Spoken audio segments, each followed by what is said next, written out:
in sports. We're down to the second last week of playing on the gridiron. Games are on top as well. Welcome to NTV Sports Central Podcast with your host, Randy Silver. Folks, we have a jam-packed episode. We made it through the dog days of summer. Football, 7 days out. Hear from Coach Rhule talking about today, Thursday, when this podcast is released. They're doing a full walkthrough game prep. What is it like? What are these new players experiencing? Hear from him directly. Plus, we know the single-digit numbers. Hear him plus Butler, DC, John Butler, talk about it. And the black jerseys, November 1st, USC. Oh, let's go. So much to talk about. Have it all here.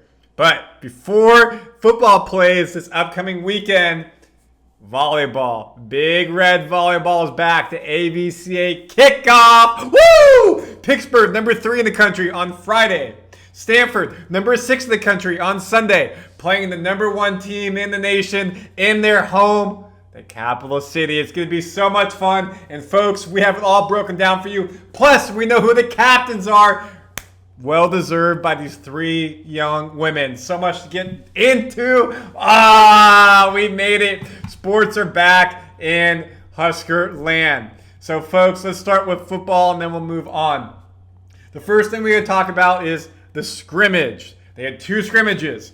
Now they're past that. Coach Rhule said, hey, the ones-on-ones, offense versus defense, look really good, but there's a drop-off between the 2s and then the bigger drop-off between the 2s and the 3s. That can't happen, especially in a sport like football where injuries occur and you have to have your backups and your backups ready.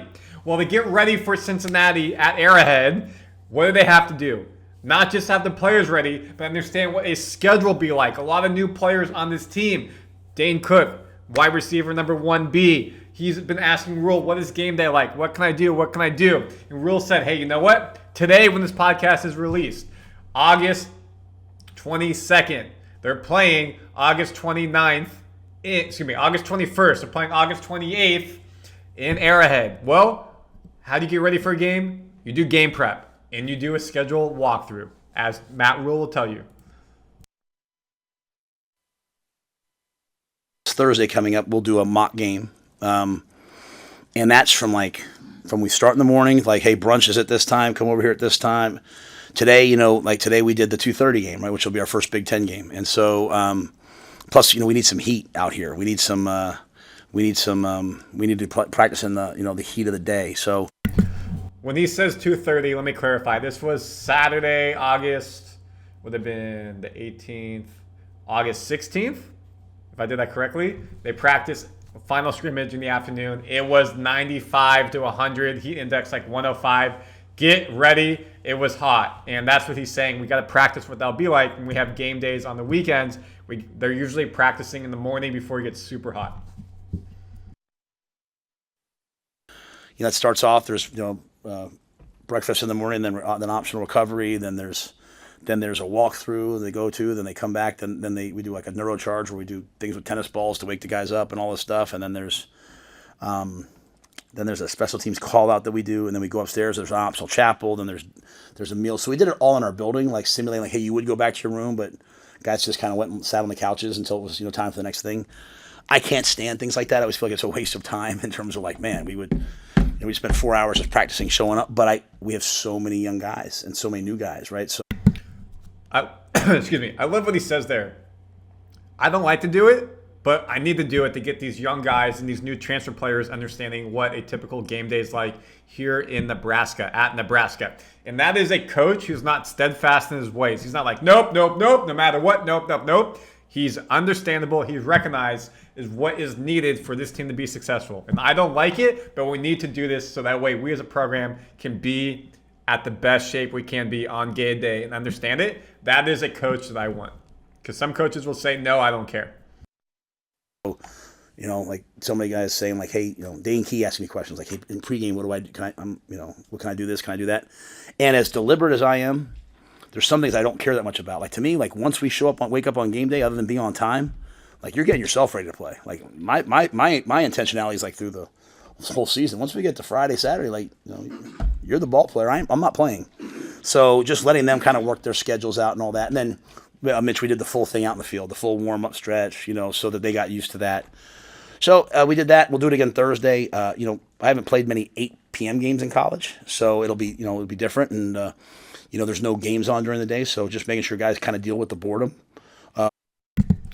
8 p.m. game in Arrowhead. Let's go against Cincinnati. And what he's saying there, boredom all day. That means, like, you're going to start practicing for game pregame probably like 6 o'clock. You get suited up and everything. So how do you deal with all day? They're going to Cinci on Wednesday. So they'll be in Arrowhead, Kansas City on Wednesday. That's when they travel there. Assume they're taking the bus. It's a 3-hour drive. Maybe not. Maybe they do fly there. I don't know that. I'm going to ask at the next press conference. But you got to be in Arrowhead in Kansas City all day.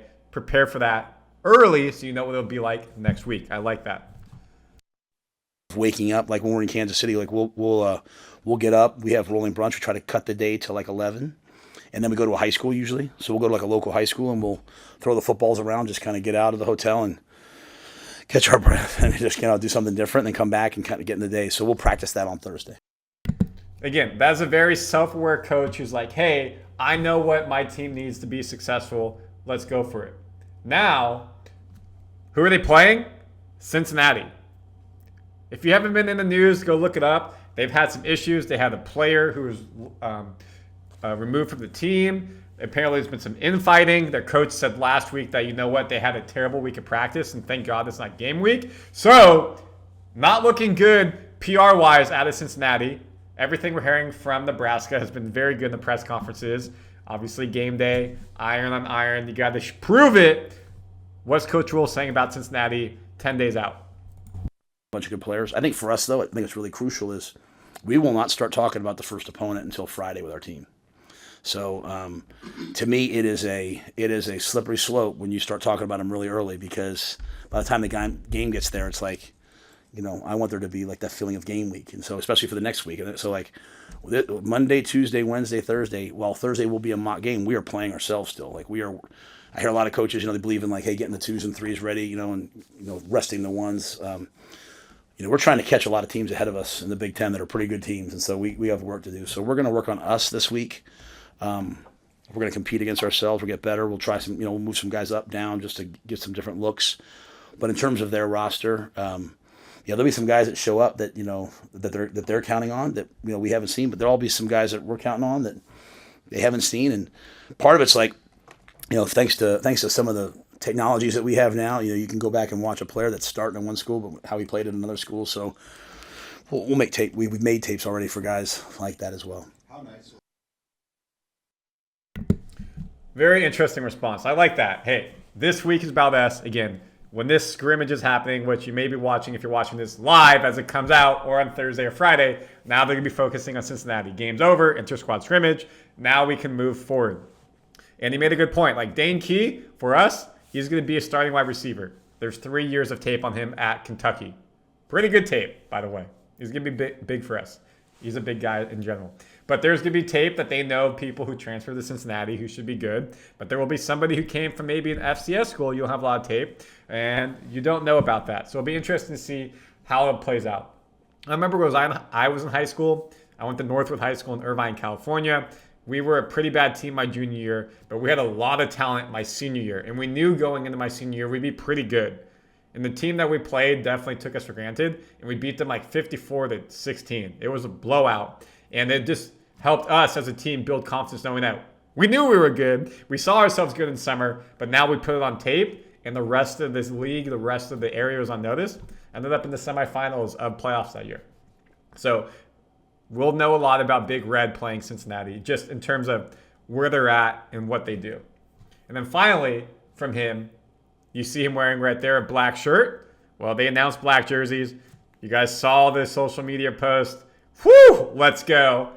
Coach Rhule, first time talking since it's announced. Let's hear him talk about it. And I'll tell you what Dylan said if you haven't seen it yet. Yeah, well, Dylan's a really mature guy. He knows what to say to you, right? I mean, what he's trying to say is, like, we know that, like, wearing this jersey or that jersey doesn't make you play better. And if it does, then we have way bigger problems to begin with. But, like, we have a right to do cool things. Like, we have a right to, like, at the University of Nebraska, we have a right to do, like, what other schools do. Like, we have a right to go out there and I mean, my first year here, they already planned it. They had an alternate jersey my first year. It was like the Northwestern game. It was 100 years. Remember, it was just a blue outline. And the guys were like, Coach, can we please wear blue gloves? And I remember it was like, I remember I went to Trev, like, can they wear blue gloves? And guys were like, you know what? Guess what? We won the game. You know, and we won the game because of how we tackled and caught, and you know, we blocked a field goal for a touchdown. And we stopped them in the red zone. So I think Dylan's saying is, you know, it's going to come down to how we play, especially versus a great team like USC. You know, we're anticipating that being a night game. Hope for us is I don't want to be a team that's like, you know, it's not our thing. Like, we're an iconic look. So I want us to have like that look most of the time. But I think once a year we should step out and do something in all black. I mean, we are the black shirt defense. I mean, like when I was at Albright College, our defense wore black jerseys because of Nebraska. So I think black is a little bit within our DNA of who we are historically. So once a year, maybe we go out there and we do a different black jersey every year. And, you know, all of us who buy our Terex coats, instead of having to buy we can buy the black Terex, you know, coat, and we can wear the parka when it's colder out. So I think it's really fun. I think it's cool. The thing that I'm learning is as I go out in recruiting, like the kids I'm recruiting all across the country or right here in Omaha, they don't care about, like they want like a cool brand identity name, and they want to see stuff like that. So they come on the visits, they want to put those things on. So I have to mix like the iconic nature of what we do with some cool swaggy stuff. So, you know, if they want to wear, you know, something different now and then, so be it. But what I won't do is talk about, well, the record in it and the history in it. I want to know in alternate uniforms, I think, right? Want to know. So, and I'll take it. Want to know in anything, I'll take. So we're going to go out and play. It'll come down to who tackles better. Like, Lincoln's a great coach. But I think it's fun for us to have some fun stuff. Love that response from Matt Rhule. And again, Dylan basically said, like, look, it's great that we have this. We're all excited, but, like, a black jersey is not going to win us a game. The fans in black and the whole stadium blacked out is not going to win us a game. It comes down to us on the field. And just because we're wearing a cool jersey doesn't mean we automatically win.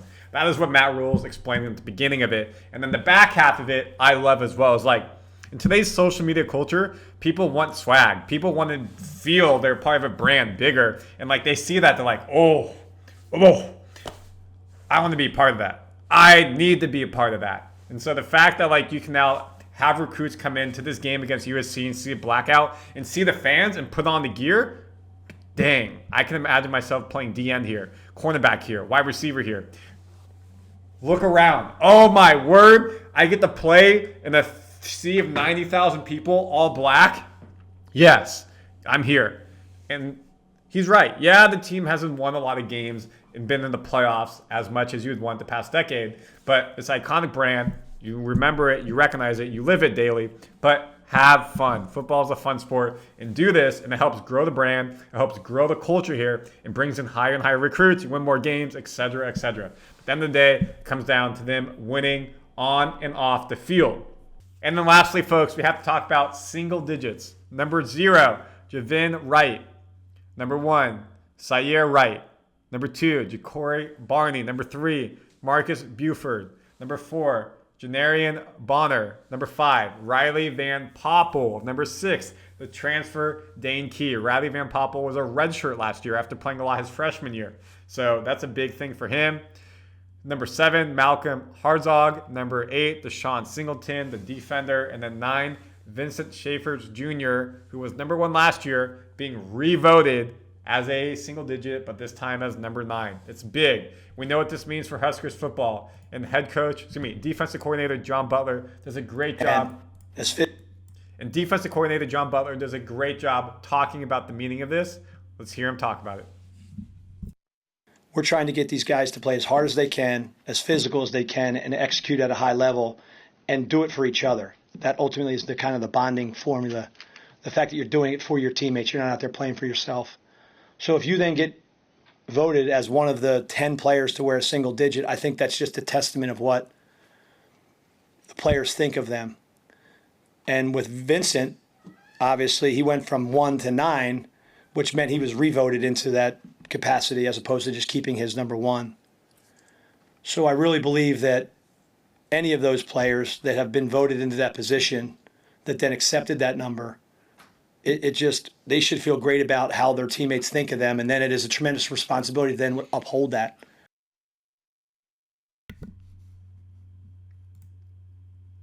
And he goes on to say, like, when you have that responsibility, you work harder, You have to be a leader on and off the field, in the weight room. You have to carry yourself with the type of swag. If I had that, then I would do that all the way, and Butler sees that in his players. And that means that because it's voted on by the players for the players, they recognize that as well. So who isn't a single digit is number 15. He's QB1 on the depth chart, but number 15 on the field, that is Dylan Rhule. Year 2 loading for QB number 1, and he loved the black jersey. He's talked about it. We kind of talked about him earlier in that Adidas red right now. But also, Adidas is the sponsor of Nebraska sports. Someone else just got named an Adidas-sponsored athlete. Harper Murray, and that's called a professional transition from football to volleyball. Harper Murray signs with Adidas as a sponsored volleyball athlete. Here's the announcement. Congratulations, Harper.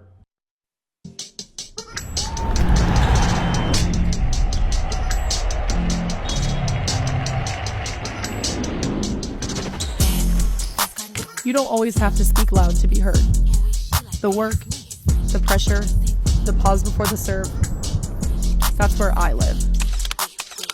I carry the calm and the chaos, all at once. Watch close. This is how I show up.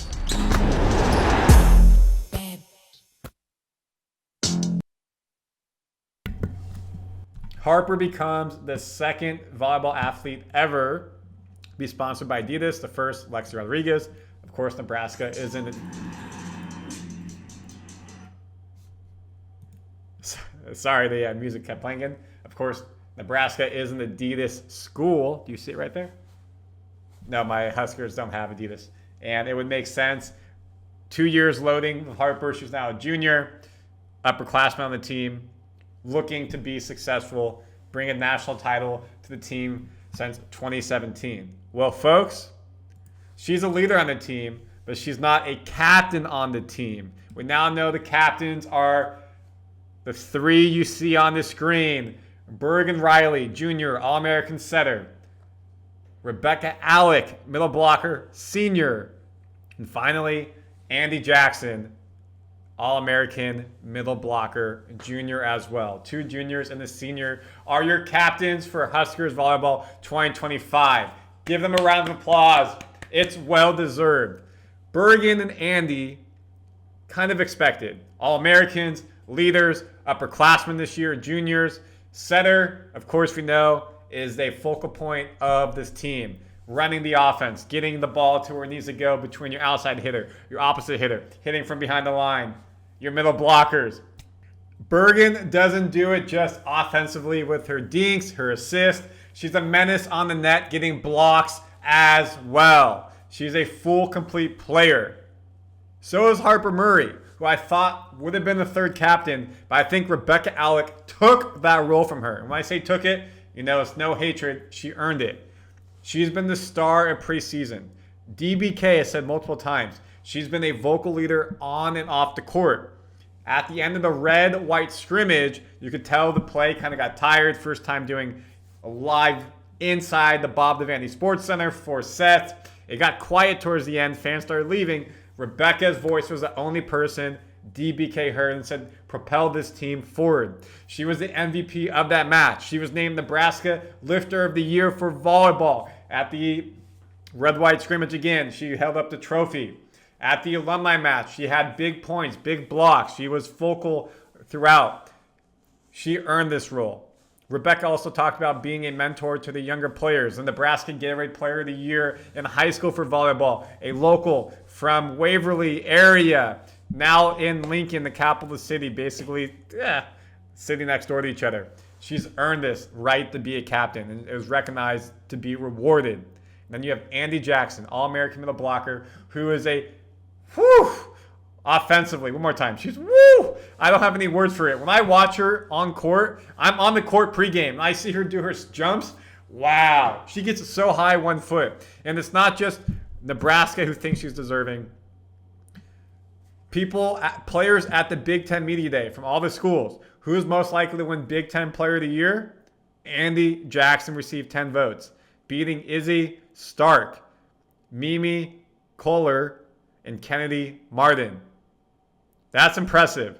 Andi Jackson, Middle blocker. We know her offense. She's good defensively, can continue to improve. She likes to serve, and she talked about being a middle blocker, serving is the dream. She gets to do it. Her passing is on point. She could play libero at 6'4". It's impressive to see these young ladies be able to come up, and they deserve what they got as captain. And again, when you look at the accolades, they speak for themselves. If I look at Bergen, again, we all know the stats. She was All-American last year, second team. Big Ten Center of the Year as a freshman and a sophomore. Nobody's ever done that before. All Big Ten first team 2 years in a row. All Big Ten all freshman team. Center of the week, crazy amount of times. She's coming into this. Campbell pushed her in the preseason. This only guarantees that Bergen will be the starter. She was the captain of the summer team, the spring team, that session. It only makes sense. You look at Bergen, she's played the same number of sets 1 year, the year 2. Crazy, basically 121, 122. Matches played. You look at the number of kills that went up. You look at the number of errors that went down. Look at her percentage, 38%. Amazing. Assists, 1,300 went up. She will continue to make that up and up. Now you have Virginia on one side, Harper on one side, Ali Check on one side. You got Skylar. You got Manaya. Oh my word. There's just so much. Taylor Landfair. Middle blockers, Rebekah. Andi. Oh, there's so much firepower on offense. Service errors went down 20. That is someone who's comfortable backline. That's really big as well. And you look at her defense, 2.6 digs per set at setter. That's great. Look at her digs. Went up year 1 to year 2. Bergen, like I said, is good at the net. She had 3 solo blocks, 59 double block or block assist, 62 triple blocks. Again, getting up. All American folks.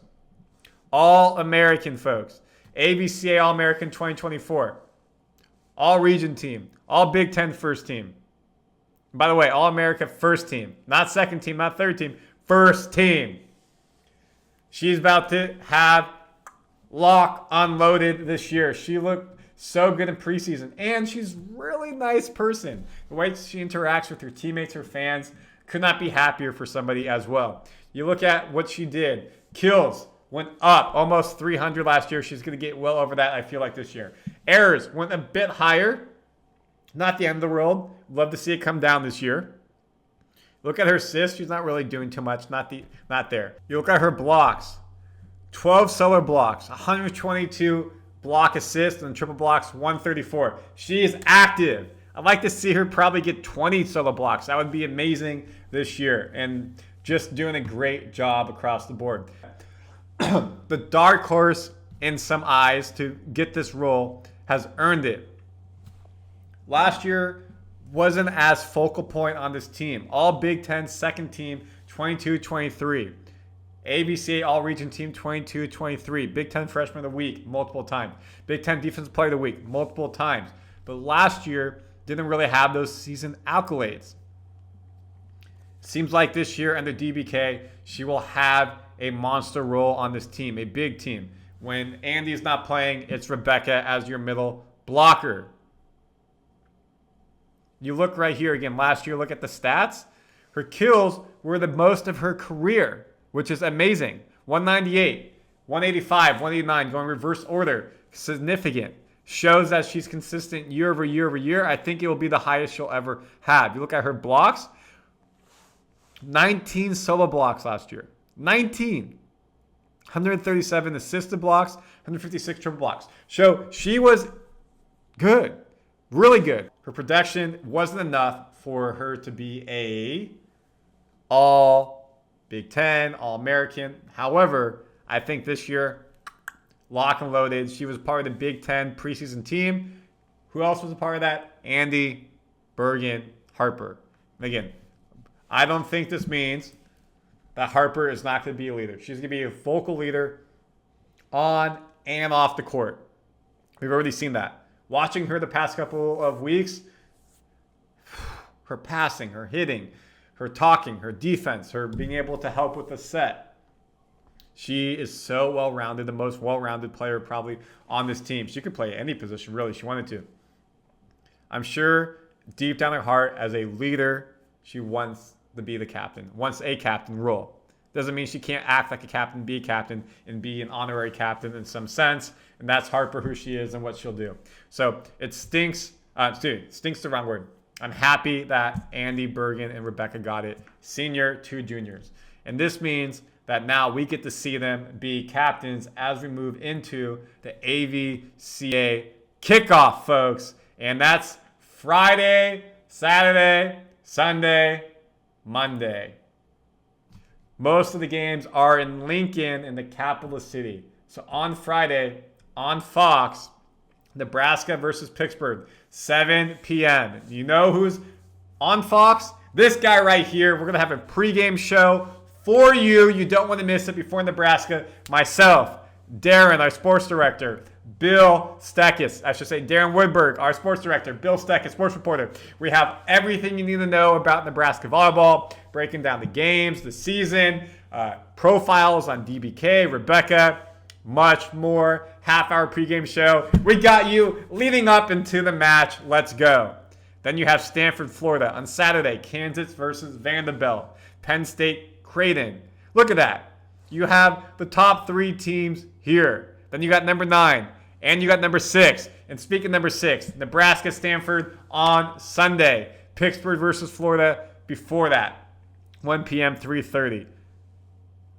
Then in Sioux Falls, South Dakota, they get a treat. 4 top 15 ranked teams. Penn State, Kansas, Texas A&M, Minnesota. Just an amazing way to kick off the volleyball season. I'm so excited. So dang excited. And we have some big names coming to the AVCA kickoff. You have Leah Rubin from Stanford. And here's this. Look at this, folks. Let me make it bigger. Not a good dig. That had to be at least 100 miles. But bang! Right down on the screen in front of your face. Impressive. She'll be there. You know who else is on the list? Harper Murray is going to be there. Of course she'll be there.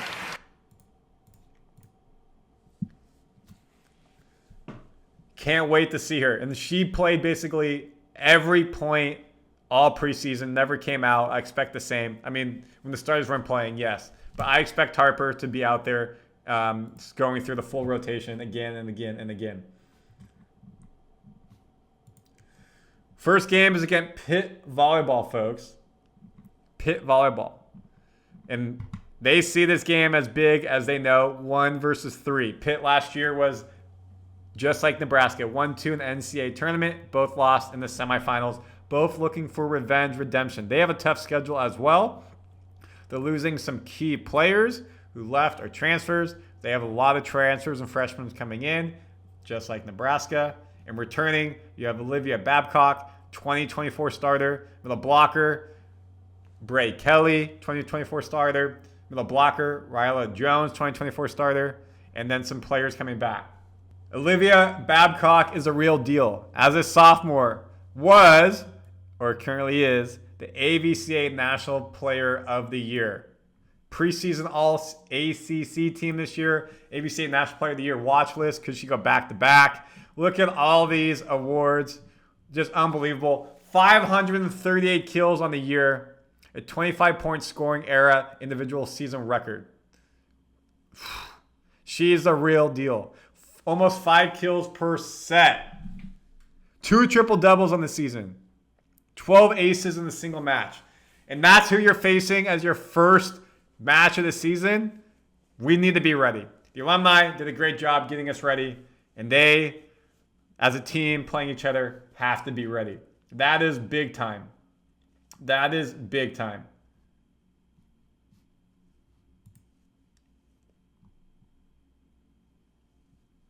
One player they could be missing, though, Pitt. Dan Fisher spoke to the crowd after their alumni inter-squad scrimmage. It was one of the two.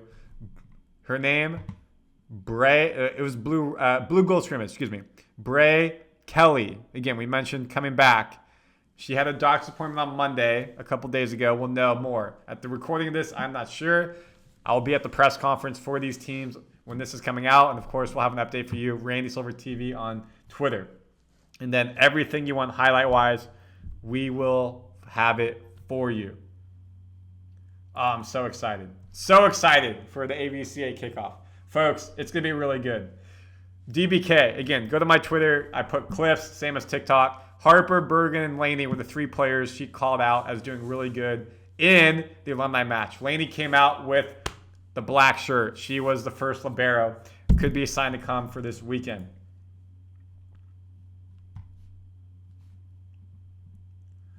She felt like the alumni match was really good. They got tested. They got tested by the alumni. They went up 2-0. Alumni won the 3rd set. 4th set, current team won 3-1. But a lot of the games, a lot of the sets, 3-4 points here and there. They were close matches. They gave them a run for the money. Just felt like the current team had a little bit more cohesion, gelling. Of course, even though you're playing an Olympian, you're playing former players.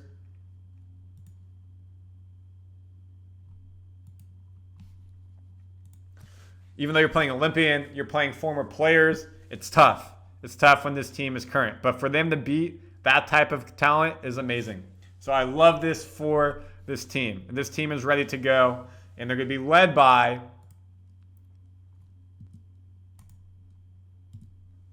these 3 players right here. Bergen, Andi, Rebekah the senior are your captains. So excited for them. So excited for this. And please subscribe to Randy Silver TV for everything you want in Husker Sports, NTV News as well. Of course, for the podcast is we put it on both channels. And if you have any questions or comments, please share them. If you have any voicemails, send me an audio message on any platform and we'll play them for the future podcast so we can hear you, the fans, talk about what is up. Next time we talk, we'll have a recap on how AVCA goes. I'll try to maybe do an podcast in between Pittsburgh and Stanford. If I have time on Saturday, I'll put something out, review of it, talk about key points moving into the next one. And if there's anything that you need from me, you let me know. And then we're in game week for Big Red Football. Let's go. It's a great time to be a sports fan if you're a part of Husker Nation.